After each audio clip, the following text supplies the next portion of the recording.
2011 সালে 20 মে মমতা ব্যানার্জি মুখ্যমন্ত্রী হওয়ার পর থেকে আজ অবধি একটা মানুষের জন্ম থেকে মৃত্যু পর্যন্ত প্রত্যেকটা দিকে নজর রেখে যে জনকল্যাণমুখী প্রকল্প করেছে, যুবক থেকে শুরু করে মহিলা, ছাত্র থেকে শুরু করে কৃষক, কৃষক থেকে শুরু করে শ্রমিক, হিন্দু, মুসলিম, শিখ, ইসাই, সর্বধর্ম, সমস্ত জাতপাতের মানুষের জন্য যে সমানভাবে উন্নয়ন করেছে, তারই প্রতিফলন এই ভোটের রেজাল্ট। বিরোধী দল যেভাবে শক্ত হলো, তাহলে কি ইডি সিবিআই এর দাপট কমবে? 2014 সালে বিজেপি ক্ষমতায় আসার আগে বিরোধীদের বিরুদ্ধে ইডি সিবিআই ব্যবহার হতো 60%। 2014 পর থেকে বিগত 10 বছরে বিরোধীদের বিরুদ্ধে ইডি সিবিআই ব্যবহার হয়েছে 95%। এমনকি নজিরবিহীনভাবে লোকসভা নির্বাচনের আচরণবিধি শুরু হওয়ার পরেও ঝাড়খণ্ডের প্রাক্তন মুখ্যমন্ত্রী এবং দিল্লির বর্তমান মুখ্যমন্ত্রীকে পর্যন্ত তারা অ্যারেস্ট করেছে।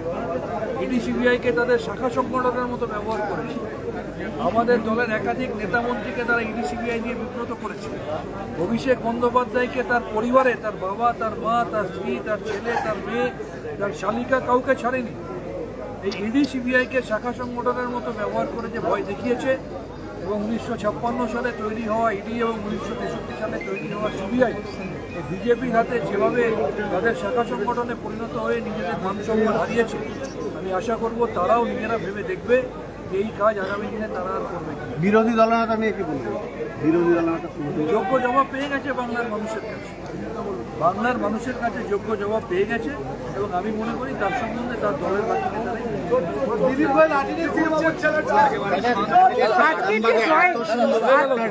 না আমরা নিতেই পারছিলাম না। আজকে জয়ের কান্ডারি হিসেবে রামেন্দ্রবাবুর নাম বারবার উঠে আসছে দলীয়, আজকে যিনি একটু তো আজকের এই রামেন্দ্রবাবুর বোধহয় মাস 3-4 পরিশ্রমের এবং আপনাদের দলীয় কর্মীদের। আমি একটা কথা বলি, তৃণমূল কংগ্রেস একটা ঐক্যবদ্ধ পরিবার। নেত্রীর নাম মমতা ব্যানার্জি, সেনাপতির নাম অভিষেক ব্যানার্জি। আমরা সব সময় বলি যে 42টা আসনেই আমাদের প্রার্থী মমতা ব্যানার্জি। তার হয়ে কেউ কেউ বিভিন্ন জায়গায় প্রতিনিধিত্ব করেন, যেমন আরামবাগে প্রতিনিধিত্ব করেছেন মিতালি বাগ। সেই নির্বাচনটা সার্বিকভাবে পরিচালনা করার জন্য একজন নেতৃত্বের প্রয়োজন হয়। এই জেলার অত্যন্ত পরীক্ষিত দীর্ঘদিনের লড়াকু সংগ্রামী সৈনিক, এই জেলার অন্যতম সেনাপতি, যিনি অক্লান্ত পরিশ্রম করে প্রাণপাত করে মাটি কামড়ে থেকে এই নির্বাচনটা পরিচালনা করেছেন প্রথম থেকে শেষ পর্যন্ত। এবং ব্যক্তিগতভাবে কাউন্টিং অবজারভার হয়ে গতকাল থেকে আমি আজ অব্দি এখানে আসার সময় পরে আমি বিভিন্ন সময় তাকে ইমোশনালি আবেগ ঘন কাঁদতে দেখেছি। সুতরাং নিশ্চিত করে মমতা ব্যানার্জির জয় তো বটেই, সাধারণ মানুষের জয় তো বটেই, কিন্তু সেই জয়টাকে সংগঠিত করার জন্য রবীন্দ্র সিংহ রায়ের অবদানকে নিশ্চিত করে আমাদের সকলকে স্বীকার করতে হবে।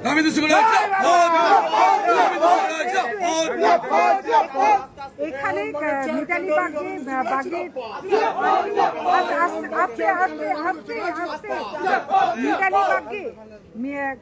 যেহেতু তৃণমূলের প্রার্থী, তার এগেনস্টে যখন এখানে প্রার্থী থাকেন অরূপ বাবু, মোদিজি এসেছেন দুবার, প্রধানমন্ত্রী তিনি এসেছেন দুবার এবং অন্যান্য বহু সভা করা হয়েছে মিতালি বাগকে পরাস্ত করার জন্যই। সেই জায়গায় দাঁড়িয়ে দুবার প্রধানমন্ত্রী আসছেন। আমি তো আবার বললাম যে 1952 সাল থেকে শুরু করে 2024 ভারতবর্ষে যে 18টা লোকসভা নির্বাচন হলো, এর আগে দেশের মানুষ কোনোদিন দেখেনি যে দেশের প্রধানমন্ত্রী একটা রাজ্যে লোকসভা নির্বাচনকে কেন্দ্র করে নির্বাচন ঘোষণা হওয়ার আগে থেকে নির্বাচনের প্রচারের শেষ মুহূর্ত পর্যন্ত 20টা-22টা সভা করে। নরেন্দ্র মোদী সেটা করেছেন, কিন্তু তিনি ভুলে গেছেন যে তার দল যেভাবে নারী বিদ্বেষী হিসাবে প্রতিষ্ঠিত হয়েছে, যেভাবে মণিপুরের মহিলাদের ধর্ষণ করে নগ্ন করে প্যারেড করানো হয়েছে, যেভাবে নরেন্দ্র মোদী নিজে গত 2023 স্বাধীনতা দিবসে সকালবেলা জাতীয় পতাকা তুলে বিকেলবেলা বিলকিস বানু ধর্ষকদের রেহাই করেছেন, যেভাবে মহিলা কুস্তিগীরদের বীজভূষণ যৌন নির্যাতন করার পরেও তাঁর ছেলে প্রার্থী হয়েছে, যেভাবে হাতড়া শূন্য বলরামপুরে মা বোনেদের ইজ্জত নিয়ে খেলা হয়েছে এবং সন্দেশখালীতে মাত্র 2000 টাকার বিনিময়ে মহিলাদের জোর করে মিথ্যা ধর্ষণের অভিযোগ করিয়ে যেভাবে মা বোনেদের ইজ্জত নিয়ে খেলা হয়েছে। একদিকে তো লক্ষ্মীর ভাণ্ডার, কন্যাশ্রী, রূপশ্রী তো রয়েছে, স্বাস্থ্যসাথীতে মহিলাদের নামে কার্ড, তার সাথে সাথে এই নারী বিদ্বেষী বিজেপিকে যোগ্য জবাব দেওয়ার জন্যে সাধারণ মানুষের সাথে সাথে মহিলারা ঐক্যবদ্ধ হয়ে মমতা ব্যানার্জির পাশে দাঁড়িয়েছে। মিতালি বাগের জয়, এই সার্বিক জয়ের সাথে সাথে মহিলাদের জয় তো বটেই। আপনারা বিপুল আসন পেয়েছেন গোটা রাজ্যে, দিকে দিকে কিন্তু খবরও আসছে যে যারা বিরোধী দলের যারা সাধারণ কর্মী তাদের মানে বাড়িতে অ্যাটাক হচ্ছে, তাদের প্রতি অ্যাটাক, এই বিষয়ে আপনি কি বার্তা দেবেন? আমি আবার বলছি, আপনি মনে করুন 2011 সালের 20শে মে মমতা ব্যানার্জি মুখ্যমন্ত্রী হয়েছিলেন, 13ই মে ফল বেরিয়েছিল। 34 বছরে সিপিএম এর অত্যাচার আমরা বহন করেছিলাম মাথা থেকে পা পর্যন্ত। অনেকে ভেবেছিল প্রতিশোধ নেবে, কিন্তু মমতা ব্যানার্জির একটা বার্তা, বদলা নয় বদল চাই। তৃণমূল কংগ্রেসের মনের জিঘাংসা কিন্তু কমে গিয়েছিল। আজও আমাদের নেত্রী মমতা বন্দ্যোপাধ্যায় প্রেস কনফারেন্স করে বলেছেন এই জয় মমতা বন্দ্যোপাধ্যায় উৎসর্গ করেছেন বাংলার মানুষকে। এবং আমরা আমাদের সমস্ত কর্মীদের বলবো, যেহেতু আমরা এত বড় একটা দায়িত্ব পেয়েছি, দেশে একটা অন্যতম শক্তপোক্ত বিরোধী জায়গায় বসার দায়িত্ব এবং এই রাজ্যে আরও বেশি করে উন্নয়নের দায়িত্ব, মাথা ঠান্ডা করে মানুষকে সাথে নিয়ে সবাই মিলে উন্নয়নের কাজ করতে হবে। কোনো রকম প্ররোচনা দেওয়া যাবে না, কোনো রকম গন্ডগোলে জড়ানো যাবে না। জয়ের সঙ্গে এই বৃষ্টির কি সম্পর্ক? এই যে আজকে এই বৃষ্টিটা হচ্ছে, জয়ের সঙ্গে কি এর কোনো সম্পর্ক আছে? বৃষ্টি পুষ্প বৃষ্টি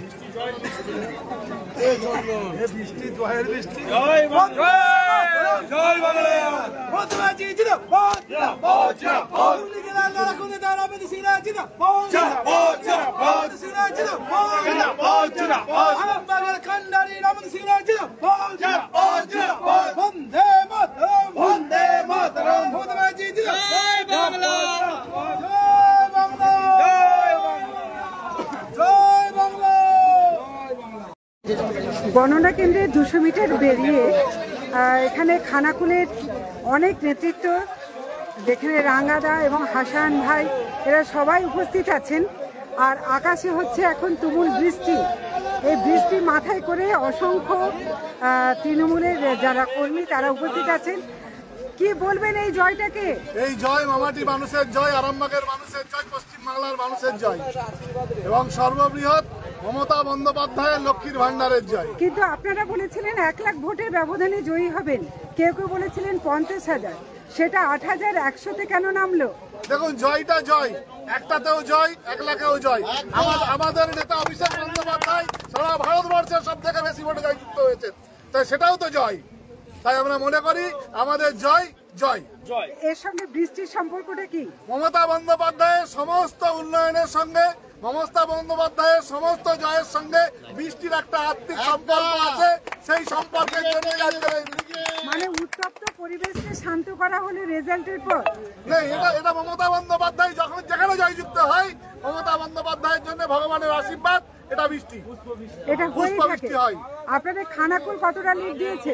নিশ্চিতভাবে আমাদের যারা কাউন্টিং এজেন্ট আছে ওরা বেরোলেই আমরা জানতে পেরে যাব আমরা কত ভোটে জয়যুক্ত হয়েছি। হরিপাল সব থেকে বেশি লিড দিয়েছে, একদম তারকেশ্বর দিয়েছে, চন্দ্রকোনা দিয়েছে, আরামবাগ কেন দিতে পারেনি? যেটা দিতে পারেনি নিশ্চিতভাবে আমরা পরবর্তী ক্ষেত্রে অ্যানালাইসিস করব।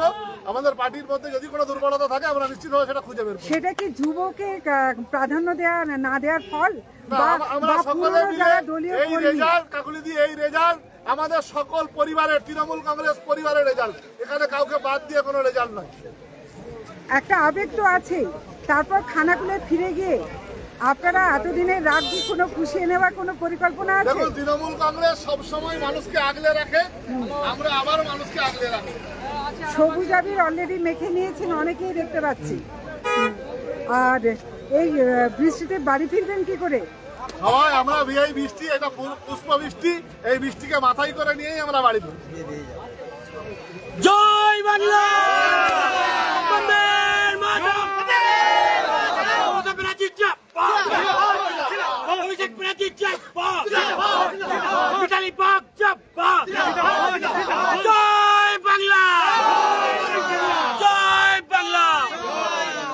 অভিষেক ব্যানার্জি এবারে রেকর্ড ভোট বলা যায়।